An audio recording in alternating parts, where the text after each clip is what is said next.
मुझे बड़ी खुशी और गर्व की अनुभूति में महसूस करता हूं जब मैं पहली बार 1992 में पार्षद बना मुंबई शहर में,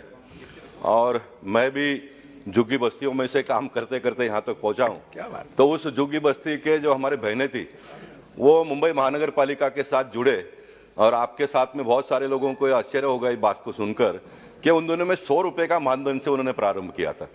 वो 100 रुपए का बढ़कर फिर 400 रुपया हुआ, फिर 800 रुपया हुआ, फिर बढ़ते बढ़ते आज बहुत अच्छा उनको मानधन मिलता है। ये तो नहीं कहूंगा, लेकिन नमस्कार, आप सभी जितने भी आंगनवाड़ी सेविका, सहायिका, मिनी आंगनवाड़ी कार्यकर्त्री हैं, ये वीडियो आप सभी के लिए बेहद ही महत्वपूर्ण होने वाली है। वर्तमान की एक खबर इस वीडियो के माध्यम से आपके बीच में साझा करेंगे। हाल ही के अंदर का एक कार्यक्रम है जो कि आपके अस्थायीकरण या फिर कहा जाए मानदेय वृद्धि के पॉइंट ऑफ व्यू से बेहद ही महत्वपूर्ण है। सभी कार्यकर्ता वीडियो को पूरा देखें। चैनल को अभी तक आपने सब्सक्राइब नहीं किया है, तुरंत ही इसे आप सब्सक्राइब भी कर लें। अब चलते हैं अपडेट पर। बिजनेस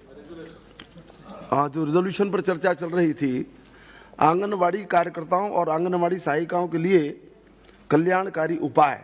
श्री गोपाल शेट्टी जी अपना वक्तव्य पूरा करें। आदरणीय शेट्टी जी। धन्यवाद सभापति महोदय जी।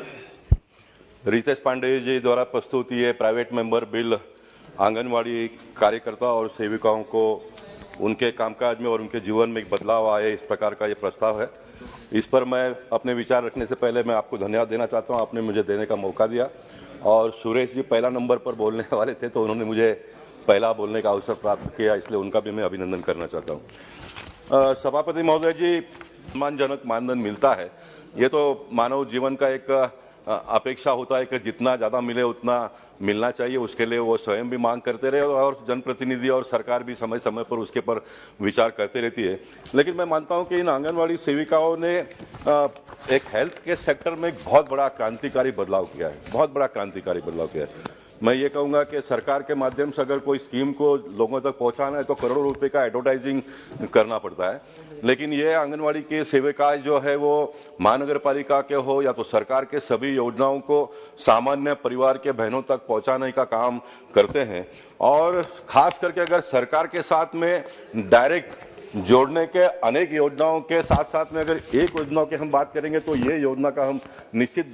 कह सकते हैं कि ये आंगनवाड़ी सेविकाएं जो है सरकार की सारी योजनाओं को ले जाकर प्रत्येक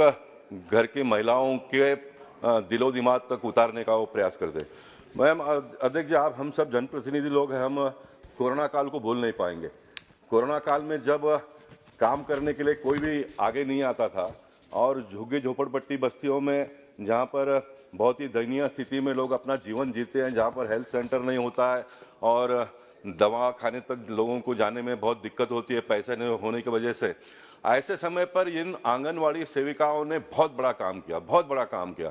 कोरोना जैसे समाप्त होते आ गया, हमारे देश के प्रधानमंत्री सम्माननीय नरेंद्र मोदी जी के अथक प्रयास और मैं कहूँगा कि हमारे सांस्कृतिक प्रयास का उसमें बहुत बड़ा योगदान है। लोगों ने इसका हंसी मजाक भी उड़ाया, थाली बजाने से लेकर दिया जलाने की बातों में, लेकिन मैं मानता हूं कि थाली बजाना और दिया जलाने के संस्कृति के वजह से भारत जैसे देश में कोरोना बहुत नजदीक पहुंच नहीं पाई लोगों के, और एक बहुत बड़ा बदलाव पूरे देश दुनिया के पटल पर हम लोगों ने देखा। लेकिन इन आंगनवाड़ी सेविकाओं ने कोरोना के दूसरे दौर में जब वैक्सीनेशन का काम प्रारंभ हुआ, उस वैक्सीनेशन के काम में भी इन आंगनवाड़ी सेविकाओं के हमारे बहनों ने बहुत बड़ा अपना योगदान देकर बहुत अच्छी तरह से वैक्सीनेशन हो, घर घर जाकर लोगों में जागृति करना, उनको वैक्सीनेशन सेंटर तक पहुंचाना और फिर वैक्सीनेशन के बाद में उनको कोई परेशानी है या नहीं, इन सारे बातों का ख्याल करते हुए जो पीड़ित है, जो इफेक्टेड लोग हैं, जो सरकार की योजनाओं का लाभ लेना चाहते हैं, उनको डायरेक्ट सरकार के साथ में जोड़ने का काम अगर किसी ने किया तो इन आंगनवाड़ी बहनों ने किया, ऐसा मैं मानता हूं। मैं चाहता हूं कि आने वाले दिनों में भारत सरकार के जो हेल्थ सेक्टर के जितने भी योजनाएं हैं, उदाहरण के तौर पर देश के प्रधानमंत्री सम्माननीय नरेंद्र मोदी जी ने जो आयुष्मान भारत लाया, बड़े पैमाने पर लोगों को इसमें लाभ मिलता है, लेकिन 2011 के सेंसर में जिनका नाम दर्ज है उनको इसका लाभ मिलता है, क्योंकि 2011 के बाद में सेंसर हुआ नहीं है। हम सभी सांसद इस बात की मांग करते हैं कि फिर एक बार सेंसर हो ताकि अधिक से अधिक लोग इसमें जुड़ जाए, और सेंसर जब कभी भी हो, मेरा स्वयं का अपना ही मांग है कि सेंसर में कोई भी येलो राशन कार्ड हो या तो फिर जाति के माध्यम से भी जो सारी बातें होती रहती है, एक बात को हम सब लोगों ने भूलना नहीं चाहिए कि इस देश में सबसे बड़ा एक अगर कोई जात है तो गरीबी है, और इसलिए गरीब लोग जो 300 फुट के घर में रहते हैं उन सारे लोगों को इसका लाभ मिलना चाहिए। ये मेरी मांग हमेशा से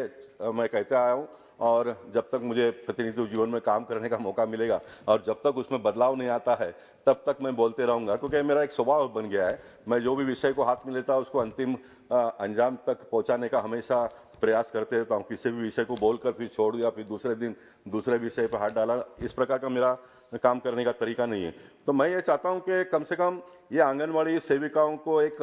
परमानेंट हेल्थ कार्ड दिया जाए, उनको प्रायोरिटी में। अगर उनका नाम 2011 के सेंसर में है या नहीं है तो इनको इसमें साथ में जोड़ देना चाहिए। और ये जो प्रधानमंत्री आयुष्मान भारत का योजना का जो है सभी राज्य के सरकारों ने भी इसको अमल में लाया है, यानी राज्य सरकार भी इसमें बड़े पैमाने पे खर्चा करती है, केंद्र सरकार के माध्यम से भी होता है। तो और अधिक लोगों को इसमें जोड़ने में कोई दिक्कत है ऐसा मुझे लगता नहीं, क्योंकि अभी भी इसमें बहुत बड़ा एक जगह है ज्यादा लोगों को जोड़ने का। तो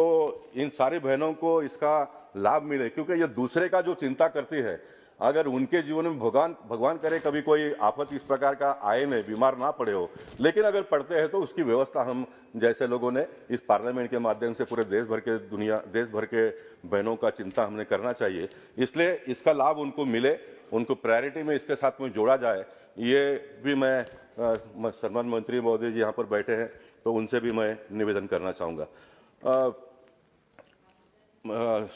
सभापति महोदय जी, राज्य और सरकार के